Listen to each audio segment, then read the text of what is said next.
The memory in her eyes, the station was quiet when she walked in. She wore a long, dark coat covered in dust from travel. Her silver eyes didn't move around the room. They locked onto one man. Ethan. He stood near the mess hall doors, holding a tray of food, joking with his team. He didn't notice her at first, but she noticed him.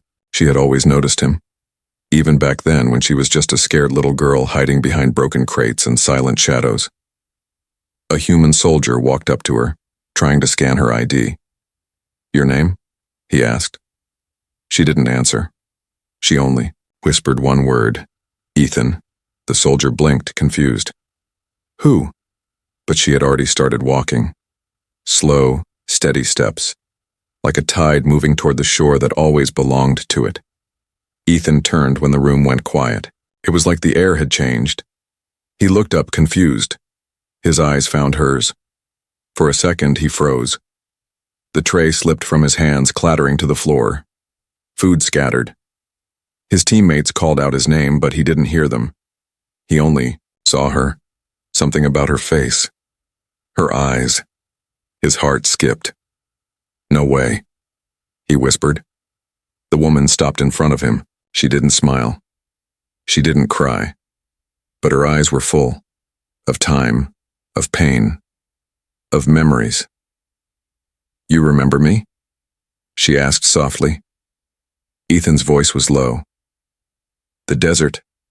The crates. You were just a girl." She nodded. "And you gave me water. You gave me food. You didn't even know my name." "Lyra?" He said it like a question, like a name pulled from dust and dreams. "Yes," she answered. "I told you I would return." Ethan couldn't believe it. Last time he saw her, she was thin, weak, covered in dirt. They were both just kids. He thought she was just a hungry refugee. He had no idea she was alien, royalty, or that her people had been watching everything. Flashback begins years ago on a half-broken mining colony. A young human boy had heard a sound behind the supply crates. A tiny alien girl was hiding there, shivering. Her skin was pale. Her eyes were glowing but empty. She looked afraid, hungry, and alone. He had offered her bread and water. "You shouldn't be here," he said. She had nodded. "I know." But she didn't run. She stayed with him for one night. He let her sleep in his tent. No questions. No judgment. Just kindness.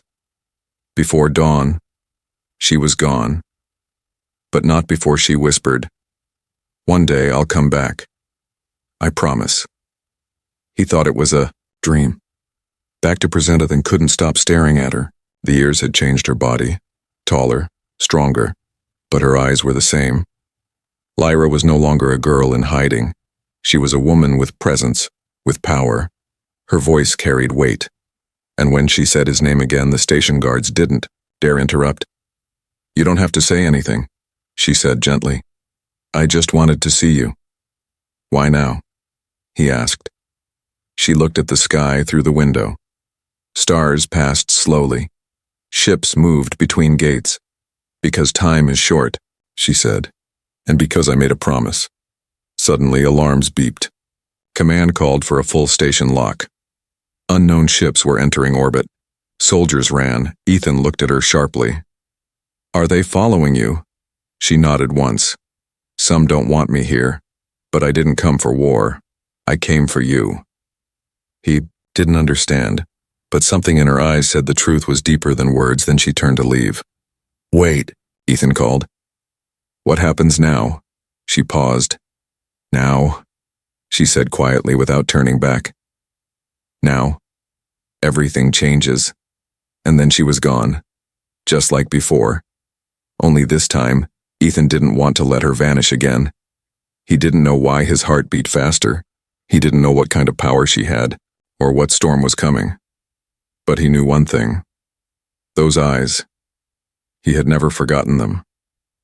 The day he saved her, the sky on the old mining colony was always red. Dust storms never stopped. Broken machines lay scattered across the cracked ground. The people who lived there didn't talk much. They worked, they fought, And they survived. Ethan had been only 15. A young boy living with a mechanic crew. He fixed things, carried tools, and avoided trouble. But trouble always found someone weaker. Someone forgotten. Like her. She had no name back then. No voice. Just a small, thin body wrapped in a gray cloth, hiding behind the supply crates near the waste units. No one saw her. No one cared. But Ethan did. It started with a noise. A soft cough, almost like an animal. Ethan paused. Others ignored it. But he followed the sound, slipping past the machines until he reached the crates. She was curled up, knees to her chest, eyes wide with fear. Her skin shimmered faintly, not like any human he'd seen. Glowing lines ran along her arms, dim and weak like dying stars. She looked like she hadn't eaten in days. "Hey," Ethan whispered. She flinched. "I'm not gonna hurt you," he said. "Are you alone?" She didn't speak. He opened his pack and pulled out half a protein bar and a small water bottle. "Take it," he said, holding them out. She stared at the food like it was magic. Her hands shook as she reached for it, fast and nervous like it might be taken away. She ate silently. "What's your name?" he asked. She didn't answer. "Okay," he said gently. "Then just listen. This place, it's not safe. The guards shoot anyone without ID. You shouldn't stay here." But she didn't move and she didn't cry. She just kept chewing. Ethan didn't understand who she was or why she looked so different. Maybe she was an alien child from a ship that crashed. Maybe she was lost. Maybe abandoned. But he knew one thing. If anyone else found her, she'd be dead by morning. So he made a choice. That night he sneaked her into the repair tent. It was cold and empty, and Ethan let her sleep on the floor next to the spare parts. He gave her his only blanket. "Just for tonight," he said. "In the morning, I'll help you get out of here." She looked at him for the first time. Really, looked. Her glowing eyes flickered softly. For a second, her lips parted like she wanted to say something, but she just whispered one word. "Safe." Ethan nodded. "Yeah, you're safe." But they were being watched. Above the colony, hidden, in orbit, a cloaked alien ship had been tracking the girl. She was no normal child. She was heir to a broken throne, stolen from her people by those who wanted war, smuggled off-world by loyal servants who died protecting her. For years, her location was unknown. Until now. As she slept beside Ethan, a signal pulse blinked across space. The hunters were coming. Just before dawn, Ethan heard the alert. Sirens blared through the colony. "Unauthorized landing detected. All personnel stay inside." Ethan rushed to wake her. "You have to go," he said quickly. "Someone's coming." Her eyes opened fast. She stood with strange grace, fast and silent. She wasn't just some scared kid. She moved like someone trained to run, to survive. "Thank you," she said. "Wait, your name?" Ethan tried. She stepped close. Her small hand touched his chest. "I'll come back," she said. "One day, when I can protect you the way you protected me." He blinked. "What?" But she was already gone. Outside, chaos began. She slipped through shadows, escaping into the night. And by the time soldiers arrived, scanning the area, there was no sign of her. Only Ethan stood there, alone, confused, and strangely changed. Back on the hidden alien ship, the girl collapsed into the arms of an older alien woman, one of the last loyal guardians. They had her back, but she had seen something dangerous. Hope. "You were not to make contact," the elder said. "He saved me," she replied. "I owe him everything." "He is human," the elder warned. "Their kind forget. They betray." The girl shook her head. "No, not him. One day I will repay him, I swear it." The elder sighed. "You are a child of the bloodline. Your destiny is not yours. Then I'll make it mine." Years later, that promise would bring war, love, and choice. And now back on that space station, as Lyra watched Ethan's face, older, stronger, she remembered that first night in the repair tent, the warmth, the silence, and the kindness. No crown, no power, just him. The silent years between time passed. Worlds changed. But her promise stayed. Lyra was taken back to her homeworld, Jiran, a place hidden behind nebula storms and guarded by fleets that never slept. No outsider had entered in centuries, and no child had ever returned from exile. But she was no ordinary child. The elders called her the last spark. Her blood carried the fire of the first queens. Her mind was sharp. Her body, broken by hunger, was rebuilt with discipline, training, and the weight of royal duty. Yet none of that erased the memory of him, the human boy with dusty hair and kind hands, the one who didn't ask who she was, only if she was safe. His name stayed on her lips even when her trainers ordered silence. "You must forget the humans," one said. "Their kind spreads ruin," said another. "Your duty is to your people, not your heart." But every time she held a blade, every time she trained to command fleets, she saw his eyes, calm, steady, full of light in a world of dust. Lyra obeyed. She became a warrior, a speaker, a leader, but she never truly belonged. In her private quarters far above the royal towers, she kept a single item, a broken metal fragment from a human repair tent. Nothing valuable, nothing powerful, but it still smelled like oil and earth, and it reminded her that someone, once, had looked at her not as a tool, but as a person. Ethan, meanwhile, lived a different life. After the colony raid, he was questioned, accused of hiding something, but there was no proof. The alien girl vanished, and the story became just another rumor.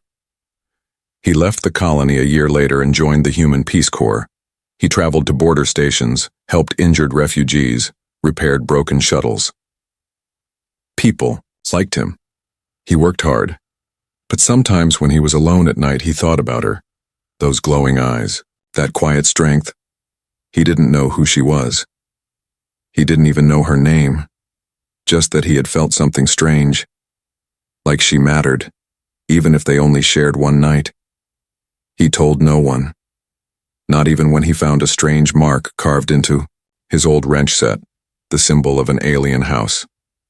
It appeared years later during a mission.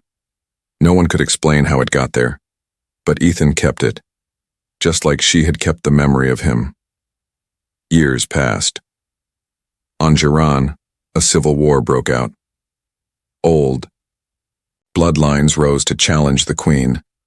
Assassins hunted royal heirs, and Lyra stood between peace and destruction.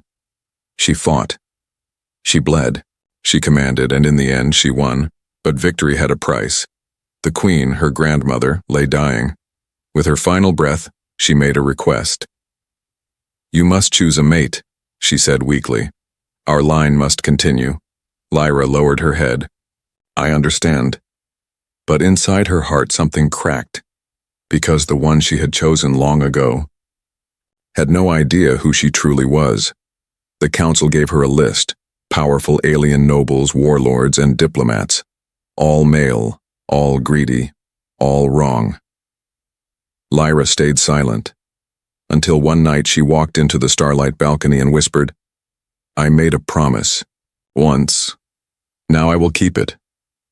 She left Jiran without warning. Her ship was cloaked. Her guards were few, but her heart burned with purpose. After all these years, she would find him, and he would finally know the truth.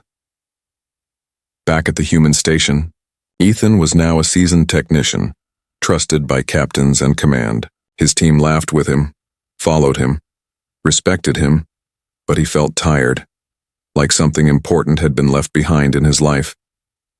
Then one day, she walked in. Present day, back on the station, Ethan sat alone in the observation deck. The stars outside blinked slowly. He still couldn't believe what happened earlier. That woman, Lyra, she had spoken his name, remembered him. He pressed his hands to his face, trying to calm down. But the memory of her voice was sharp. "You remember me?" "Yes." How could he forget? But who was she really? She was not a refugee anymore. The way others moved aside when she passed, the respect, even fear. She was someone important, someone powerful, and she had come back. For him. Why? Just then Commander Hale entered, a stern man, sharp eyes. "Ethan," he said quietly, "you know who that was?" Ethan shook his head. "No, but I think I did once." Hale sat beside him. Her ship didn't carry any known symbol. It was hidden, but some of our records picked up an ancient energy signature. "What does that mean?" Hale looked at him carefully. "She's Zirani. Royal blood. They don't visit humans. Ever." Ethan felt his heartbeat rise. "Why would a Zirani royal come here?" Hale asked. "Unless she was looking for something. Or someone." They both fell silent. "You should be careful," Hale warned. But Ethan wasn't afraid for the first time in years. He felt awake, and he wasn't going to let her vanish again. The return, the council chamber on Giran was filled with silence the day Lyra disappeared. Guards searched, advisors panicked, and her name echoed through the great halls of the capital. Like a storm, no one could stop. But none could follow her. Her ship was cloaked in old royal tech built for stealth. Only one person knew the full coordinates. Her. Not even the AI. Because this time, it wasn't a mission. It was something deeper. Personal. Light years away, on the human station known as Outpost 17, Ethan hadn't slept. Since the moment Lyra walked in, his mind had been burning. He had questions. 1,000 of them. But no answers, until that morning. The door to his quarters opened with a soft hiss. Standing there, dressed in a flowing black robe with a golden thread running down the side, was her. Lyra. No guards, no weapons, just her. "I didn't come here to frighten you," she said. Ethan stood slowly. "Then why are you here?" She didn't answer right away. Instead, she walked toward the window, looking out into space. Her voice was quiet. "When you found me, I was nothing. Nameless. Starving. Hunted. I remember," Ethan said. "You gave me something no one else did." He waited. "You gave me choice," she whispered. "You didn't ask for anything. You just helped." Ethan lowered his voice. "And now you've come back because of that?" Her eyes met his. "No," she said. "I've come back because everything around me is fake. But you were real." The truth unfolded like a hidden scroll. She told him everything, her name, her bloodline, the war, the throne, the price she paid to rise. And the secret she never told anyone, she had always belonged to him, even if he didn't know it. Ethan struggled to keep up. It was too much. A royal alien girl, trained to command fleets, standing in front of him, claiming a forgotten bond. "Why? Now?" he asked. "After all these years?" She stepped closer. "Because I was told to choose a mate. To keep my line alive. And I already chose. Long ago." Before he could speak, alarms screamed through the station. Red lights flashed. "Unknown. Vessels entering orbit," the voice echoed. "This is not a drill." Lyra's face changed instantly. Calm, but alert. "They've come," she said. "Who?" Ethan asked. "Those who believe a Zirani royal should not bind herself to a human." Outside the station, 3 sleek black warships appeared, no markings, no signals. They didn't attack. Not yet. They waited. On the command deck, Commander Hale stared at the readings. "This is her," he muttered. "This is about her." "Should we detain her?" an officer asked. "No," Hale said. "We wait. Let's see what she does." Inside, Lyra turned to Ethan. "They won't strike unless they think I'm vulnerable. But they're watching. Everything." Ethan stepped back. You mean I'm the reason they might attack? No, she said. You're the reason I'll stop them. Lyra, I'm just a mechanic. You're not just anything, she said fiercely. You were kind when no one else was. You gave hope to someone who had none. She moved closer, and now I'm giving that hope back. Just then, the lights flickered. The enemy was sending an override signal, trying to disable the station's shields. Lyra stepped forward, hands raised. Her palms glowed with energy. A surge of ancient power, the royal force of Jiran's queens, lit the room. Get your people to safety, she told Ethan. I'll handle them. What about you? She smiled softly. They're expecting a girl in hiding. They've forgotten I'm a warrior. In the hangar, she faced the communication. Relay, her voice boomed across space. You are trespassing in human space. You have 30 seconds to leave. A reply came, harsh, cold. You shame our blood, Lyra. The humans are filth. Her eyes narrowed. Then this filth saved the air of your world. No reply, just a slow charge-up of enemy weapons. Ethan watched from the command deck, stunned. She's going to fight them, Hale said in awe. Ethan gripped the rail. She shouldn't have to do it alone. But Lyra wasn't alone. As the ships prepared to fire, a strange thing happened. From below the station, dozens of smaller crafts rose, human patrol units, civilian freighters, even pirates who owed Ethan favors. They stood between her and the threat. A blockade for her, because they believed in her, or because they believed in him. The enemy warships hesitated, and then turned. They vanished back into deep space, leaving nothing behind. No shots fired, no war, just a message. They would return. But next time they'd bring more. Afterward, the station buzzed with silence. People stared at Lyra with new eyes. Not as an outsider, not as an alien, but as someone who stood her ground. Ethan met her outside the hangar. You could have run, he said. I'm tired of running, she replied. He nodded. So what now?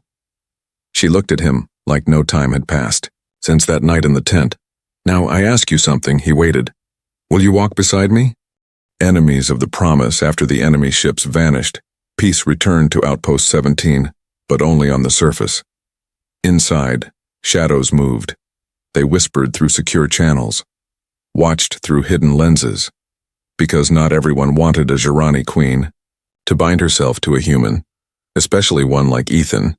He was a mechanic, an orphan, a nobody in the eyes of power. And yet, he now stood in the path of ancient bloodlines and galactic pride. Commander Hale paced in the command room. The incident with the black warships had left a scar on the station systems. Shield arrays were damaged. Communication relays were slow. But worse than that, alliances were shifting. They didn't come for war, Hale muttered. They came to test her. And now? His officer asked. Hale glanced at the screen, where Lyra stood beside Ethan. Now they'll try something quieter. Lyra had moved into a private wing of the station. Though still a guest, she had full access to many systems. She had earned trust, but she never left Ethan's side, not anymore. She walked with him during repairs, ate with his team in the mess hall, even helped rebuild damaged drones. And though she never wore a crown, people began calling her My Lady when they passed, not out of fear, but respect. Ethan was still adjusting. He didn't know what to do with the attention. Some humans treated him like a hero. Others didn't hide their jealousy. He felt it during a supply meeting, when one officer leaned in and said coldly, "Funny how fast the universe changes when a queen bats her lashes." Ethan didn't reply, but the words stayed. Was that how they saw him? As someone who got lucky? He had questions and fears. But every time Lyra looked at him, he remembered who she had been. The girl in the dirt, not the queen in gold. And that was all that mattered. But far above, in orbit around a dead moon, another ship listened. Inside it sat Lord Kadron, a Jirani noble who had once hoped to take the throne. Strong, sharp-eyed, and cruel, He watched the footage of Lyra on Outpost 17. "She is throwing away centuries of power," he growled. "For what?" one of his men asked. "A human," Kadrin spat. "A weak one." He stood, his long cloak dragging behind him. "Prepare the hunter. I want the human removed. Quietly. No noise. No blood on her hands." "And her?" "Let her suffer the loss. Only then will she come home." On the station, night came. Ethan was working late in the lower hangars. Most of the crew had gone to sleep. Only a few lights buzzed overhead. He didn't hear the footsteps behind him, not until the blow landed. He hit the floor hard, stars flashing in his eyes. Pain shot through his ribs. He rolled, reaching for his tool belt, but it was gone. 3 figures stepped out from the dark, tall, masked, fast. They moved without sound, without mercy. Ethan tried to fight back, but they were trained, alien, professional, and they weren't there to kill. They were there to take. He blacked out moments later. When he woke up, he was inside a container. Cold. Metal walls, shaking with motion. They were taking him off-world. Lyra felt it the moment he was gone. She was in the meditation chamber when her body stiffened. Her heart raced. Something had snapped inside her. A bond she had buried long ago. Now awake. She stood fast. "Ethan," she whispered. Alarms began to blare seconds later. One look at the security feed told her enough. He was missing. No trace.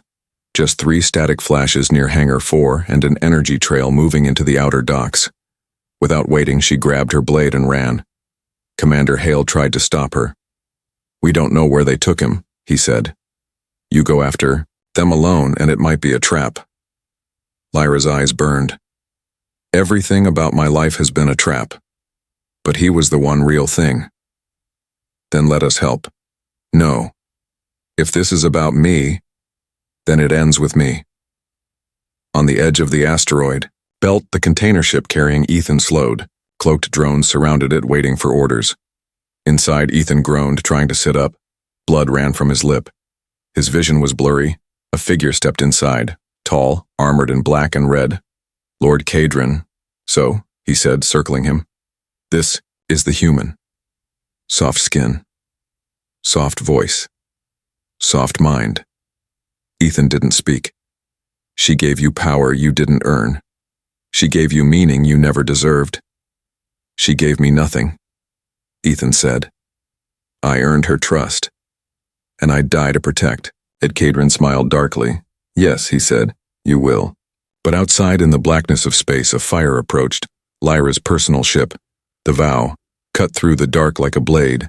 She stood at the helm alone, eyes locked on the signal. "I'm coming," she whispered. "The bond awakens." Space was cold and endless, but Lyra's heart burned like a sun. Her ship, the Vow, was faster than anything the humans had. It moved like a beast unleashed, and she had unleashed it with one goal: get him back. Not for her title, not for her pride.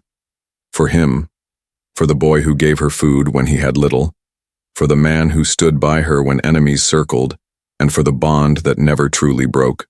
On the dark transport ship, Ethan sat in chains. His body ached, but his eyes were sharp. He watched Kadrin pace, talking about bloodlines and power like a villain in an old story. "You don't understand what she is," Kadrin said. "She's not a woman, she's a symbol, a throne, a blade for Jaren, and you. You are dirt under her feet." Ethan coughed, blood on his lip. "Then why are you so afraid of me?" The noble paused. Because that was the truth, wasn't it? He wasn't afraid of Ethan's strength. He feared what Lyra might do for him, and what she might become with him. "She will thank me one day," Kadrin said. "After you're gone." "You're wrong," Ethan whispered. "You don't know her like I do." Suddenly, alarms shrieked through the enemy ship. Red lights flashed. The pilot's voice crackled over the comms. "Incoming. Jirani Royal-class craft. Signature matches the Vow. She's coming." Kadrin's eyes went wide. "No, not this." Fast she shouldn't know, but she did. Lyra dropped out of warp like thunder. Before they could power weapons, her ship fired a precision EMP, shutting down their shields in one blow. Then she came aboard. It wasn't war. It was a storm in the shape of a woman. Lyra moved through the enemy corridors like light and fire. Every guard who stood in her way fell, stunned, not dead. She wasn't there to destroy. She was there to protect. Her blade hummed with old energy. Her body was graceful, unstoppable. Not once did she hesitate. She reached the core chamber in minutes. The door opened. Ethan lifted his head weakly. And she was there, armor shining, eyes burning, voice soft. I told you I'd come. Kadrin drew his blade. You risk everything for this mechanic? No, Lyra said. I risk everything for the only soul who ever saw me. Not the crown, not the power. Me.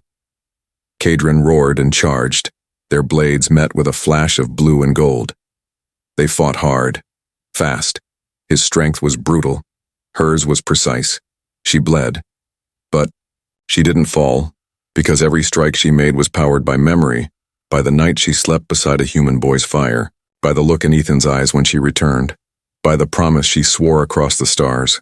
In the end, Kadrin lay on the floor, alive but broken. She stood over him, blade shaking. Kill me, he said. But she shook her head. You don't get to win by dying. You get to live and watch us rise. She turned to Ethan. His chains had already fallen open. The bond between them, something ancient and unspoken, had awoken during the fight. She didn't touch a console. She didn't use a code, and yet the locks had snapped apart.